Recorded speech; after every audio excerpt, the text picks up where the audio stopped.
Matt Bentley, MMAFutures.com. I'm here with Darrick Minner. Darrick, tomorrow night you're fighting for the 145-pound title for Dynasty Combat Sports here at Spring Brawl at the Pinnacle Bank Arena here in Lincoln, Nebraska.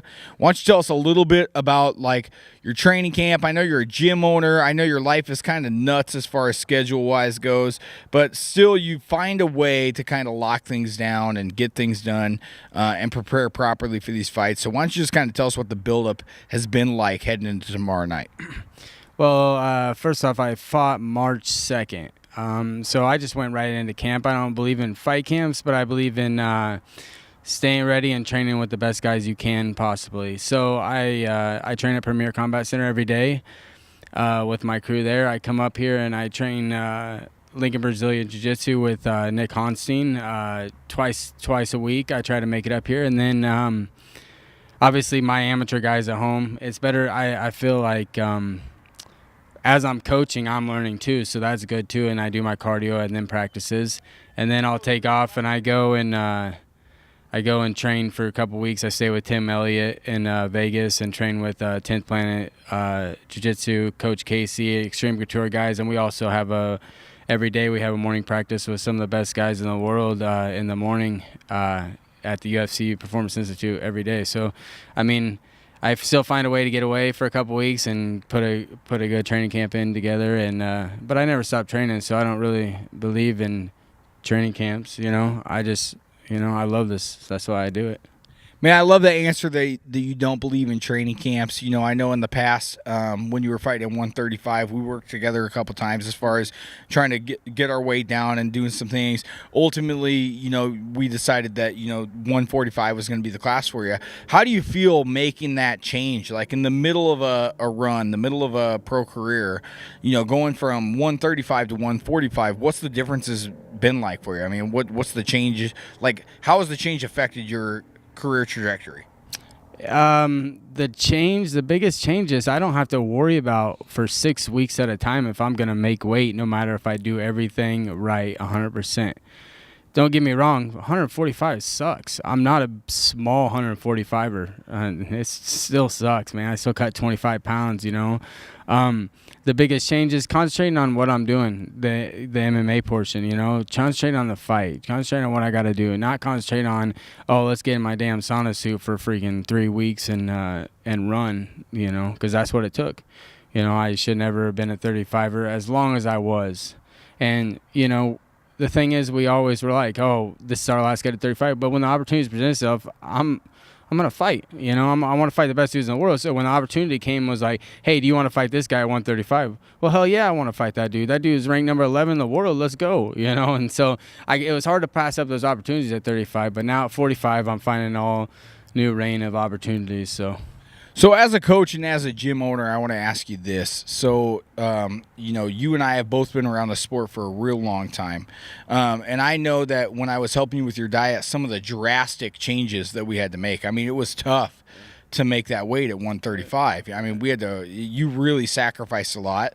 And it took a lot of dedication and really studying things on my part. Like, you would call me and you would go, I didn't lose the pound and a half that I was supposed to lose. Like, well, okay, well, let me look at some things, and we would figure things out, and eventually we made weight.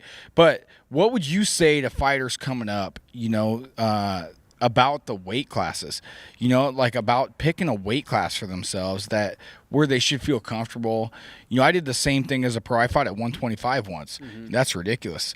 And so what would you say as a coach and a gym owner to fighters coming up on the come up about how they should go about picking their weight classes? Basically, it's the same thing I did with my little brother. I fought him. He dropped a lot of weight, but I knew we could get him to 170. But I wanted to do it where, okay, we're going to take a fight at 85. We're going to take a fight at 75. And we're going to see where your body can make it. We're going to see what happens. So then I had him take one more at 175. And it was fine. And then we took the fight at 70. I'm not going to just be like, hey, you can make 70, let's do it. Because that's what we've always done. As wrestlers and as athletes, we're like, hell, that weight class is only 10 pounds, let's do it. And then we end up, I could have died so many times. I mean, that's not no lie, man. You know it, and I know it, and everybody knows I passed out on multiple weight cuts. face down in a locker room. So I'm glad it's at 45, but make no change. It takes a lot of work to get to 45. I mean, I'm no small guy. I mean, I'm just now recovering from earlier. Okay, so heading into tomorrow night, I think everybody knows that you are a wrestling first kind of guy. You've got a great front chokes. You're a jiu-jitsu guy. Like you like to be on the ground. I think people underestimate your hands quite a bit. I think you've got a lot of power, especially in that right hand. What's the game plan heading into tomorrow night, man? Honestly, I don't have a game plan. Watching Joey's last fight, I mean, it's just gonna be a fun fight, man. If he wants to wrestle, we'll wrestle. But hard to say, man. You're in for a long night if you want to wrestle, because I'm gonna wrestle you and then I'm gonna choke you. You want to stand on your feet and not think you can defend my takedowns? Well, I'm gonna put some two-piece in your mouth and then I'm gonna take you down at will. And that's the difference. I'm wrestling at first, but look at the transitions. The transitions is what makes my wrestling where I can go to it. Because I don't pride myself on wrestling or my front chokes. I pride myself on my transitions. I'm a mixed martial artist. I go from hands of wrestling to jiu-jitsu, boom, boom, boom. And so it's going to be tough for anybody to keep up with that. We saw my last fight. The kid got lucky at the end of the second round, but I mean, he had no answer for it. And I was supposed to be the top prospect, coming out of the Midwest. And I made one mistake, but I mean, nobody can keep up with the transitions. Okay, so heading into tomorrow night, is there anything you want to say to your sponsors, to your management, to your fans? Heading into tomorrow night, you get a lot of support, man, coming out of Nebraska City. You're one of the biggest ticket drawers every single time you hit the gate, man. So, is there anything you want to say to those people that are constantly there to kind of put their hand on that shoulder and say, buddy, we're here for you, we got you? Man, it's like I tell everybody, this journey has been awesome, but I tell you what, I could not have did it with, and I still can't to do it with everybody that's supported me. If I didn't have those sponsors on my back, if I didn't have my people that came out every fight to support me to get on these shows, I mean, there's no mistake that I'm on every single show and I headline a lot of shows because I sell tickets and I put on a show. And everybody sees that and everybody wants to watch me fight, and there's a reason. And the only reason that I can do it the way I do it is because of the people that have my back. And, it's greatly appreciated, everybody. All right, so guys, tomorrow night, Darrick Minner fights for the 145-pound title for Dynasty Combat Sports here at Spring Brawl against Joey Munoz.